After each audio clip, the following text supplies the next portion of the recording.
Hello mga kaigsunan, mayong adlaw na sab nga atong tanan.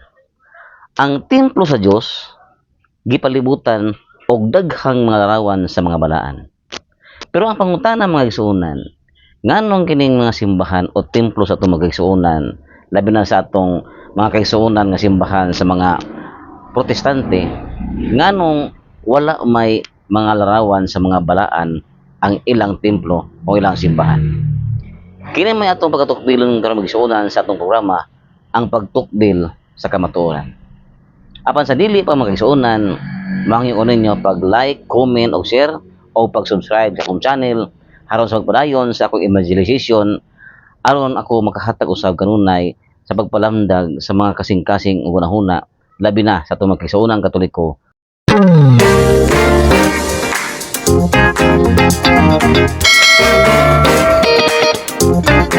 Mga kapatid, kung hindi pa kayo nakapag-subscribe sa aking channel, huwag kalimutang pindutin ang aking subscribe button, like and share para magiging updated kayo sa aking mga videos na ipaparating ko sa inyo araw-araw.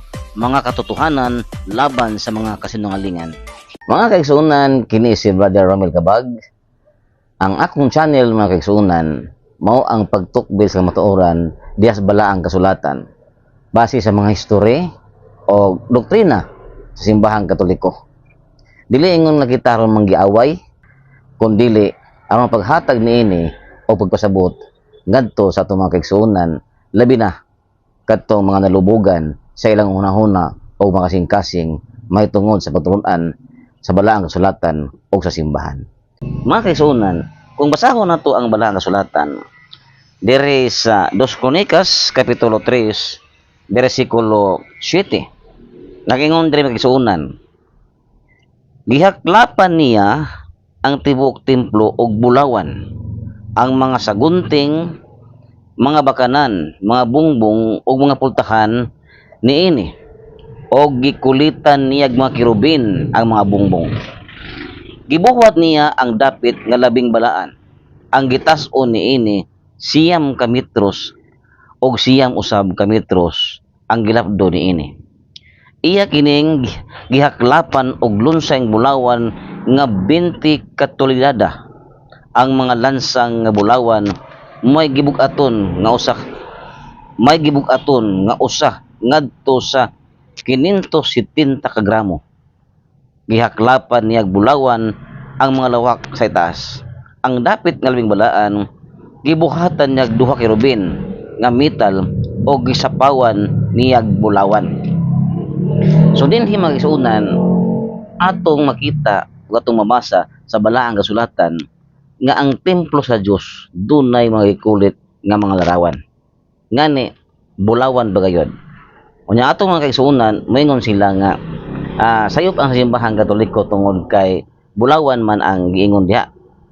Pero ang tubag mga kaigsuonan, wala usab magdili ang Dios sa paghimo o wala po sab ang Dios mag-ingon nga dili pwede maghimo og larawan sa mga balaan kun dili bulawan. Wa po siya mosulti ni ana, no? Na mo atong ipaklaro mga kaigsuonan. Unsa pa? Diri sa Ezekiel kapitulo 41 bersikulo 17 ngadto sa 20. Nag-ingon diri, ang bungbong sa sulod sa templo gikan sa salog hangtod sa ibabaw sa pultahan gikulitan og mga larawan sa mga palmera og sa mga kirubin. Ang hulagway sa palmera og sa mga kirubin nagulhos-ulhos. Matag kirubin may duha ka naong, may naong sa tawo nga nagatubang sa palmera sa usa ka kilid ug ang usa ka naong niini sa leon og nagatubang kini sa palmera sa laing kilid. Gikulit kini sa tibuok palibot sa templo gikan sa salug ngadto sa ibabaw sa pultahan, kwadrado ang mga haligi niini. So dinhi makita usab o babasa usab nato magsunan nga ang templo sa Dios gikulitag mga larawan sa mga palmera, mga larawan sa kirubin ug dunay gani larawan pud sa leon, no?